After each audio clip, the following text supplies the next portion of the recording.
ಕೈಯ ತುತ್ತನಿಟ್ಟು ಪೊರೆಯೋ ತಾಯಿಯ ಗುಣದವನು.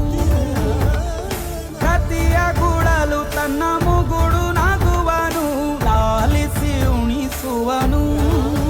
ಗೀತೆ ಬೋಧಿಸಿದ ಕೃಷ್ಣ ಇವನೇನೋವ, ಬಲ ಭೀಮನಿಗೂ ಬೆವರಿಳಿಸಿ ತೊಡೆ ತಟ್ಟುವ. ಹೆತ್ತವರ ರೀತಿ ಕನ್ಯಾದಾನ, ಕುಂತಲ್ಲಿಯೇ ಇವಾಗೆ ಸಿಂಹಾಸನ.